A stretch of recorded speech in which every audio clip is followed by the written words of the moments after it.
கண்ணியமானவர்களே, அஸ்ஸலாமு அலைக்கும் வரஹ்மத்துல்லாஹி வபரகாத்துஹு. அல்லாஹு தஆலா அல் குர்ஆனிலே மோமின்களை பற்றி கூறுகின்ற பொழுது மோமின்கள் வெற்றி அடைந்து விட்டார்கள் என்ற கருத்தை அல்லாஹு தஆலா கூறுகின்றார். மோமின்கள் வெற்றி அடைந்து விட்டார்கள் என்ற கருத்திலே, வெற்றி என்ற இந்த கருத்திலே 4 தன்மைகள் இருப்பதாக கண்ணியத்துக்குரிய உலமாக்கள் கூறுகின்றார்கள்.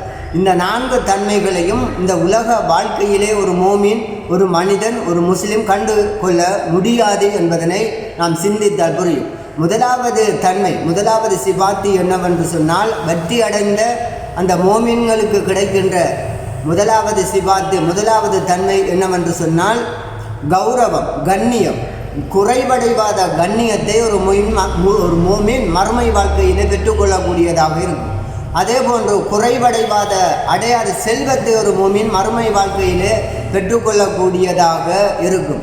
அதே போன்று முழுமையான அறிவுஞானம் உள்ளவனாக ஒரு மோமின் மறுமை வாழ்க்கையில், குறிப்பாக சுகனத்திலே வாழக்கூடிய மோமின்களுக்கு இந்த 3 தன்மைகளும் 3 பாக்கியங்களும் கிடைக்கும். இதே போன்று 4வது விடயம், முடிவில்லாத ஆயுள் காலம், முடிவில்லாத வாழ்க்கையினை ஒரு மோமின் மறுமையிலே, குறிப்பாக சுகனத்துக்கு செல்லுகின்ற மோமின்கள் பெற்றுக்கொள்ளக்கூடியவர்களாக இருப்பார்கள். இந்த 4 தன்மைகளையும் கொண்டதாகவே அல்லாஹு தஆலா குறிப்பிடுகின்ற அந்த வெற்றி என்ற வார்த்தை இருப்பதாக கண்ணியத்துக்குரிய உலமாக்கள் கூறுகின்றார்கள். இந்த 4 தன்மையினையும் உலக வாழ்க்கையிலே நாங்கள் காண முடியாது என்பதனையும் நாங்கள் விளங்கிக் கொள்ள வேண்டும், புரிந்து கொள்ள வேண்டும்.